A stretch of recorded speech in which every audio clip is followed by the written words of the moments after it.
With just 24 days left until the upcoming December 2024 elections, NDC likely not to return to Parliament until after elections following vacant seat brouhaha. Confusion deepens in the late Ifiadonko's Ghana Freedom Party as factions fight over decision by the Electoral Commission to disqualify Philip Apiakubi as flag bearer of the party. We've got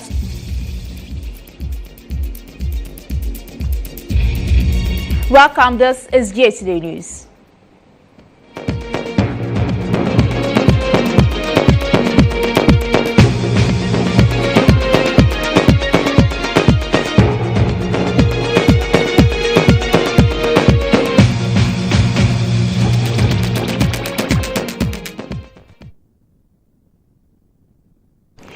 Thanks for staying. I am Araba Aidoo. We begin the bulletin from the Supreme Court, where the Apex Court has, by a 5-2 majority judgment, overturned the decision of the Speaker of Parliament, Alban Sumana Babin, to declare 4 parliamentary seats vacant. The Speaker's initial decision on October 17 stirred strong opposition from the majority caucus, prompting a legal interpretation of Article 97, Clause 1G of the 1992 Constitution from the Supreme Court, but delivering a ruling on Tuesday, November 12, 2024, the court said the Speaker's decision is unconstitutional. Legal Affairs correspondent Mutalo Nisa has more.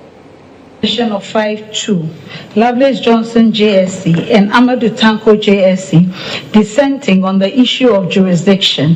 The plaintiff's action succeeds. The full reasons and orders of the court shall be filed with the registrar by close of day tomorrow, 13th November 2024. This is the judgment of the court. It is now settled the fates of the 4 parliamentarians whose seats were declared vacant have their seats back. 7-member panel of the Supreme Court, presided over by the Chief Justice Gertrude Saki Tokuno, has by a 5-2 majority declared that the Speaker of Parliament decision on the 17th of October declaring some 4 seats in Parliament is unconstitutional. However, Justice Amadou Tanko and Justice Lovelace Johnson dissented on the issue of jurisdiction. But who are those on the majority side? The Chief Justice herself, Gertrude Saki Tokuno, Justice Mariama Owusu, Justice Samuel Esiedu, Justice Ernest Gawu, and Justice Yao Dakun Asari.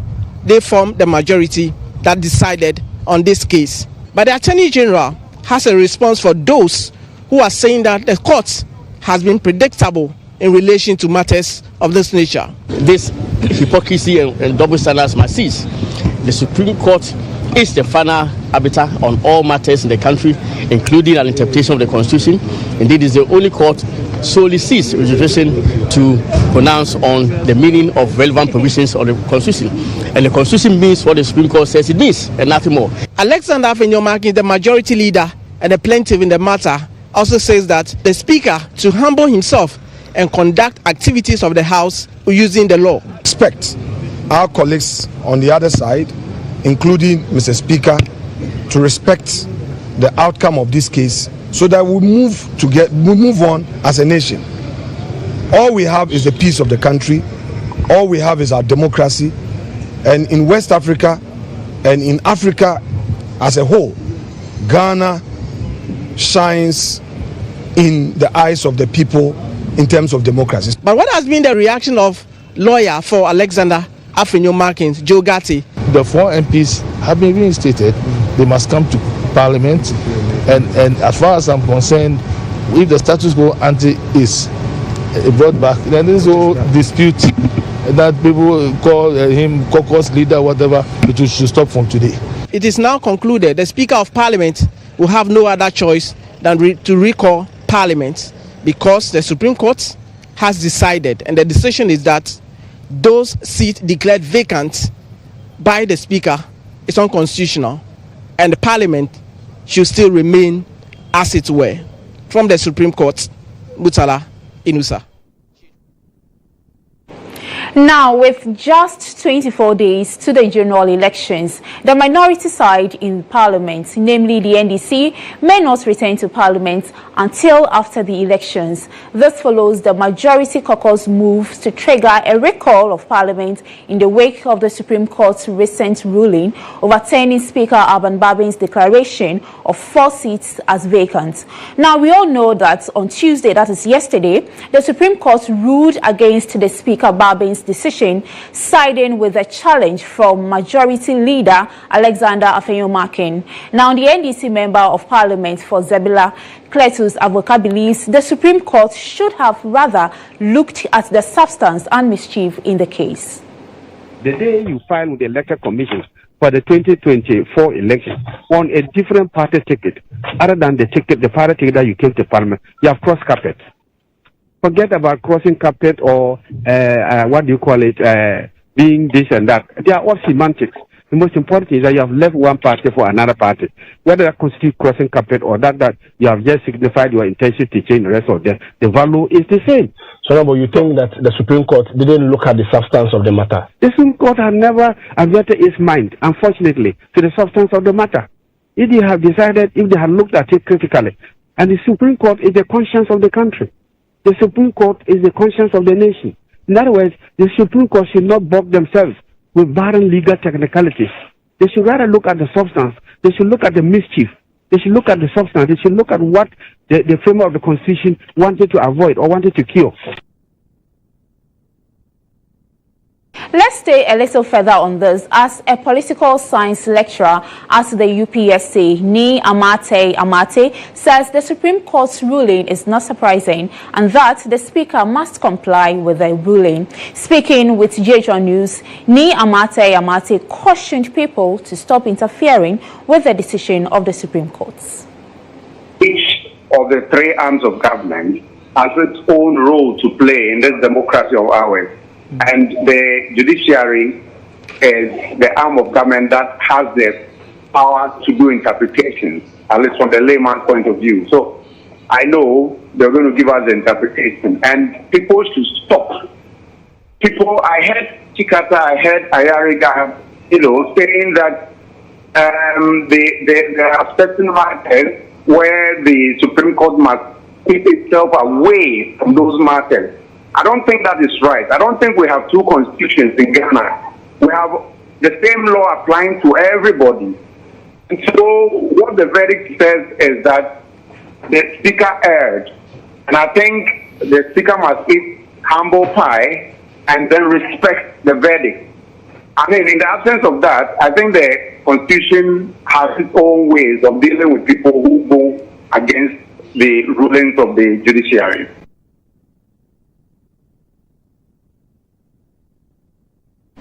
Now, away from the vacant seat saga, it appears the confusion that greeted the Ghana Freedom Party following the decision of Philip Appiah-Kubi to file nominations to replace the late founder of the party, that is Madam Ekuadonko, is far from over. The confusion came to a head on Tuesday when the Electoral Commission disqualified Philip Appiah-Kubi from contesting in the December polls due to the irregularities on his nomination form.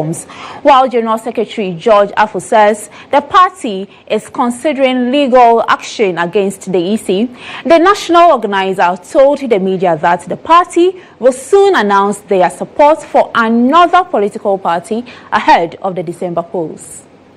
Now that the presidential candidate or the nominee has been disqualified, the commission would like to inform you that the printing would proceed on the current ballot as is, in the interest of time and to save this country millions of cedis. This announcement by the chairperson of the elections management body has further deepened the confusion in the party founded by Ekuadonko, who died a couple of weeks ago.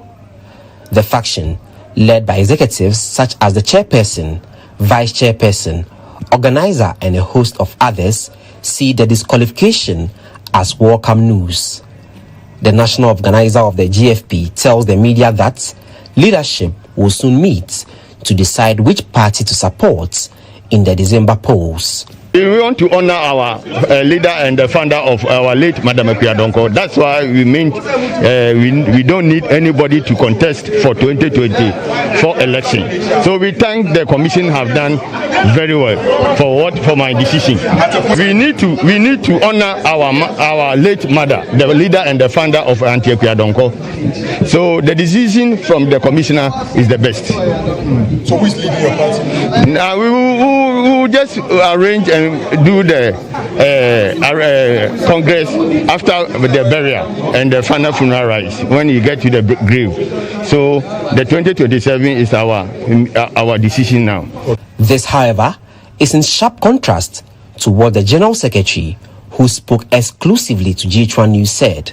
He says the party is considering legal action against the Electoral Commission. The EC wrote us a letter yesterday night. We got it yesterday night, and we were told that our candidate has been disqualified. Yeah. I respect the EC, and then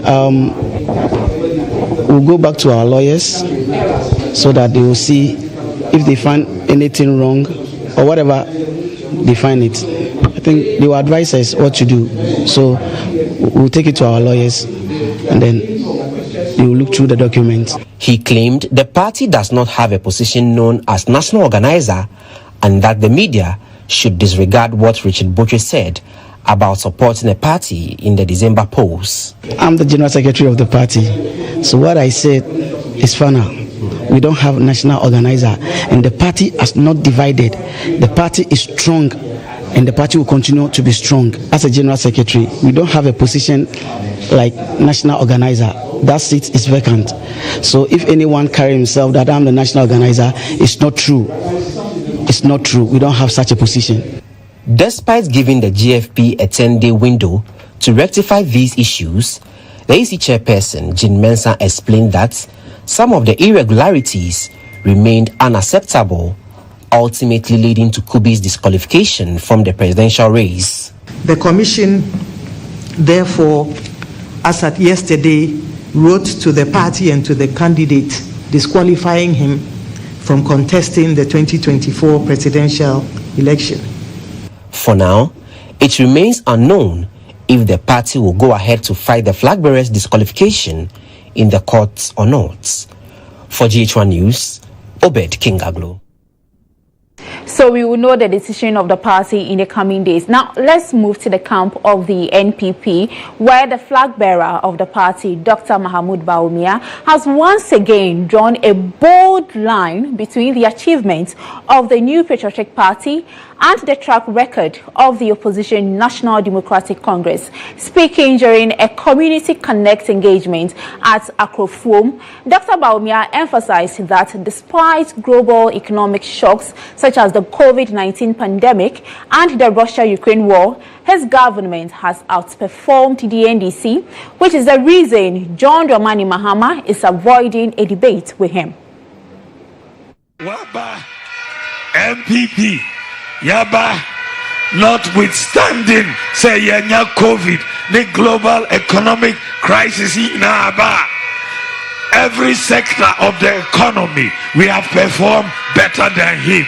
We have created more jobs. We have built more roads, more railway, more airport, more schools, more hospitals, more public libraries, more sanitation facilities, more cocoa jobs, more agriculture, more industry, more factories, more zongo development. Every sector of the economy, we have done more than you. Choboy, and intina mibisano, say omampinyi dada, cherayen adia ba kupea, udia bagana, ema Ghana, yadi faswa brain, ba kupeo, ontimi, I'll see one why are dear and say, would you win dear Brananya debate 1-on-1? Then Jeremo, I'll see on back. Because Ombra, we're Johnny to say, I could go kitty. We're Johnny to say, I could go kitty. We're Johnny on Babio. Osuro.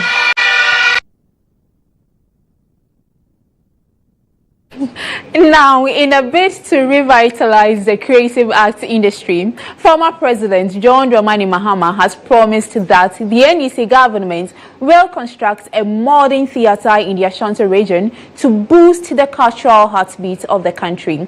Speaking during a Creative Arts Connect event with stakeholders in the region, Mahama, who is vying for a return to the presidency, emphasized that the new theatre will serve as a hub for the arts, offering opportunities and a platform for talent to thrive. There's more in this report.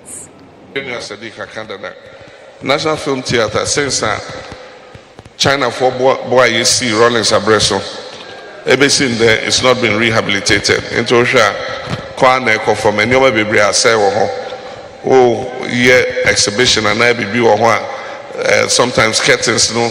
You can't draw the curtains, stage, I say, and you might be room.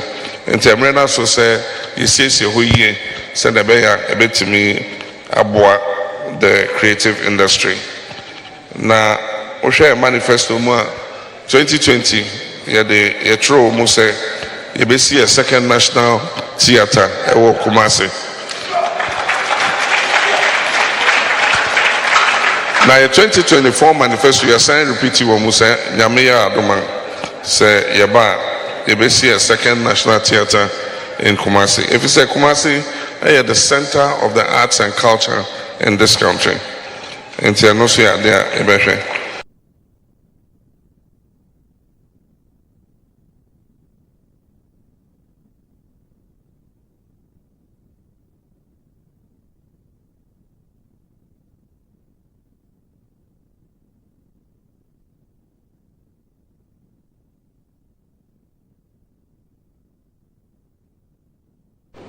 Now, a team of senior consultants and specialist nurses from the Lancaster University Hospital has arrived in Ghana for the 2024 Ghana endoscopy project from the November 11 to November 14. They will conduct training sessions at the Accra Medical Center, making it the first private facility to host this annual initiative. Additionally, Swedish neurosurgeons have partnered with the center to perform complex brain and spine surgeries at subsidized rates, expanding access to specialized medical care for many. There's more in this report.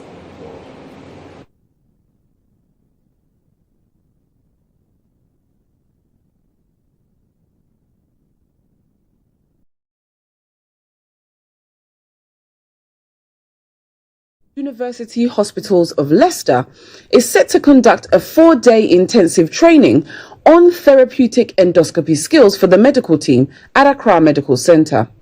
This training will focus on enhancing clinical practice with open discussions on advanced techniques for endoscopic and minimally invasive management of colorectal disorders. Speaking to GHOne television, Dr. Richard Robinson, a consultant gastroenterologist from Leicester Hospital, expressed his excitement about sharing his expertise. He aims to upscale the standard of endoscopy in Ghana through this collaboration. So this is our 5th, I think, visit to Ghana. We've been here in Accra previously last year, but we're here now doing a theoretical course with then some practical skills teaching later in the week. So we've got a team of 8 of us, 4 consultants, 2 surgeons, 2 medical gastroenterologists, and some nurses and some clinical endoscopists. And the plan is to upskill the local surgeons and residents in order to get them up to doing more complex therapeutic work. Moses Clocker, Chief Operating Officer of Accra Medical Center, highlighted the importance of this partnership between the specialist consultants and the hospital. So we give them a platform to come down and be able to share their skills and knowledge. And 2, we're also hoping to enhance the skill set of our staff. So when we bring these specialist therapists in country, they're able to work with our team and then they're able to pack knowledge and skills set to the team. They also help them to form network for future collaboration. So this also helps them to be able to reach out as and when they need to discuss certain cases. And lastly, it also helps the Ghanaian patients to get good quality care. Dr. Teddy Totime, a local neurosurgeon, also shared his experience working with the visiting Swedish neurosurgeons, emphasizing the value of the collaboration. They've been providing specialists help for our surgeries, basically teaching new ways to do things, even as we work together to operate on different Ghanaian patients at highly subsidized prices. They've also brought in some donated equipment and donated consumables, and it's been all in all a very helpful time. All right, the Ministry of Gender, Children and Social Protection, in collaboration with the Center for Learning and Childhood Development, has launched the Early Childhood Care and Development Dashboard. The innovative tool, which was unveiled in Accra yesterday, is aimed at transforming how issues about children are tackled. Mary Appiah was at the launch and has filed these reports. Ghana for years has struggled to find solutions to various issues confronting children and their welfare. This has made it difficult for state institutions tasked with handling the challenges children are faced with. It is for this reason that the Ministry of Gender, Children and Social Protection partnered, as well as with the Center for Learning and Childhood Development, to develop the country's first dashboard to find innovative solutions to these challenges.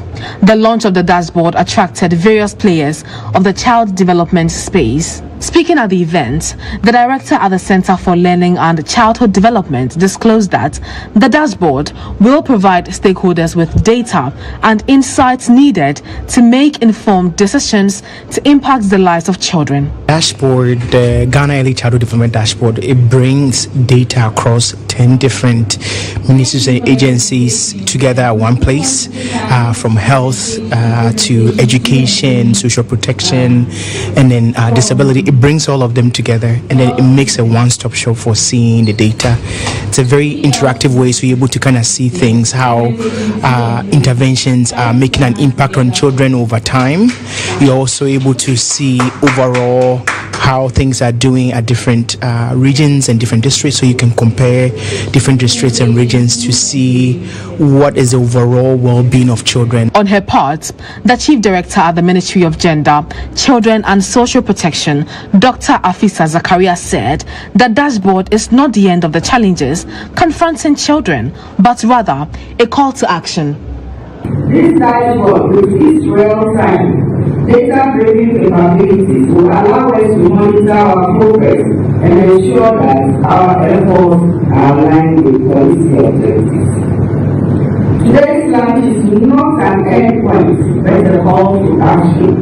We invite all our stakeholders, including government agencies, NGOs, community leaders, educators, and parents, to utilize this tool actively.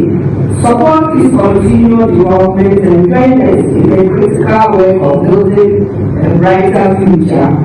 The Early Childhood Care and Development Dashboard is designed to be a user-friendly, interactive platform enabling policymakers and program leaders to access crucial data on programs, track progress, and identity areas needing support.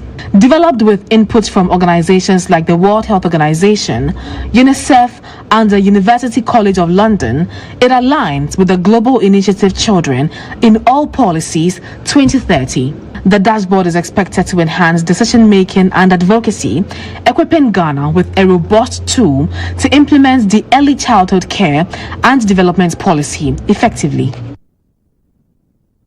Before we take leave of you, the Ghana Highway Authority has commenced an indefinite strike in response to the government's refusal to reconsider the implementation of the National Roads Authority Act 2024, Act 1118, The authority argues that the act will lead to increased bureaucratic delays and exacerbate existing operational challenges. They stated that they have submitted a formal petition to President Nana Addo Dankwa Akufo-Addo urging a halt to the Act implementation until broader consultations can be conducted to guide any necessary institutional reforms. Additionally, the authority has called for the dismissal of 2 officials, accusing them of failing to engage with staff during the Act's drafting process and of endorsing a law that compromises the Ghana Highways Authority's autonomy. And that's it for J Today News with me, Araba Aidoo. Don't go away as J Today comes up shortly.